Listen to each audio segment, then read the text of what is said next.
जय जना सांग मैंने आ गोटे नुआ फ्रेश वीडियो को आपण मानक स्वागत। आज आम बनवा पास्ता रोड साइड पास्ता। देखो पास्ता को मुझे ये करके रखी बड़ी भी सोयाबीन बड़ी बतुरे नहीं जापर छोट छोट छोट पूरा चुन चुन कर पियाज टे काटिदेवा तापर रसुण टे पकेवा। देखो ए कटा हो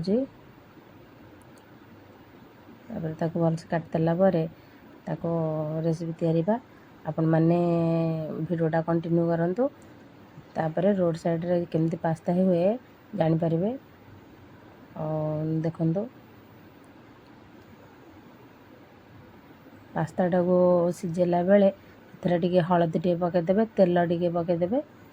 तेल पकेदेले टिके पास्ताटा छाड़ी छाड़ी माने टिके ये कि रहि जिवो। तापर एथरे रसुण अल्प हम देखिए पास्ता को चाहेंगे देखिए करेंगे।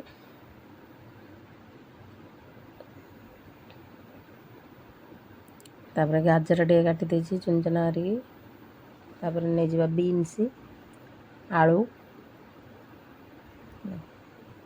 सब अल्प अल्प अल्प अल्प पकेबा।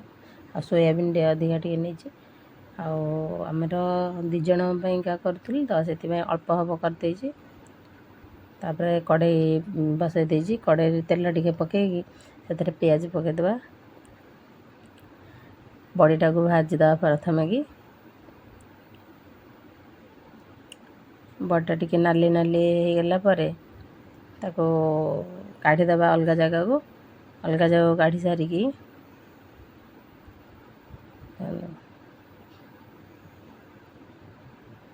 आपण माने कोट कोट देखुं मत कमेंट रे कहे।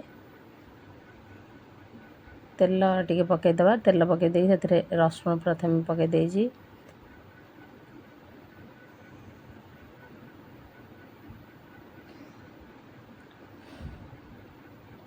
तापर पियाज पकईदेवा पूरा परफेक्टली माने रोसईटा होती देखंतु भल भाव में। तापर सब परिबा जहाँ रखी सब परिबा पकईदे। आपण मैंने चाहिए कैप्सिकम भी पकई पारे। कैप्सिकम काटी नथिली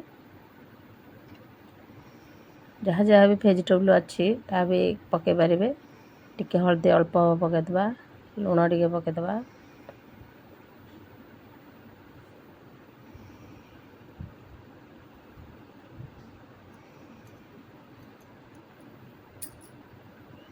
स्वाद अनुसार लुण स्वाद अनुसार हलदी देवे।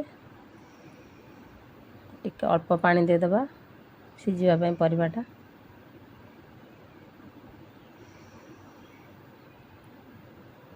तापर सॉस पकेबा आमे सॉस नहीं जाइए टमाटो सॉस अल्प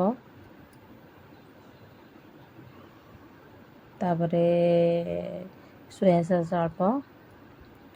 पिला माने मोर खाते बोले अधिका राग मु बेसी करे ना आदि चाहिए आपण मैंने राग खायापी टी कंचा लंका चुन चुना कर पकई पारे।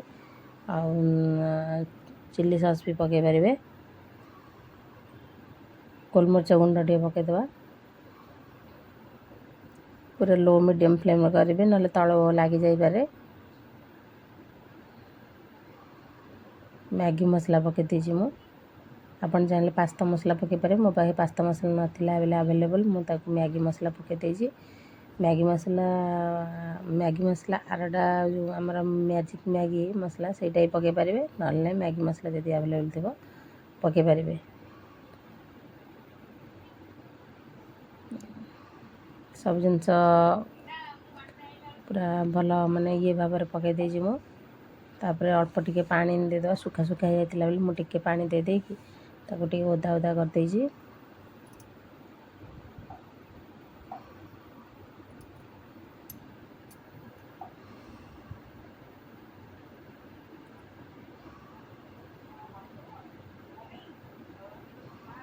देखो एबे पकईदेवा आमे मैगी मसला तापर प्लेट को काढ़ी सर्व करदेवा। सर्व कर सारा पर आपण मानक मो रोसे केमती लगे प्लीज़ कमेंट द्वारा बताइए। रही जय जगन्नाथ। सब्सक्राइब टे करदेवे।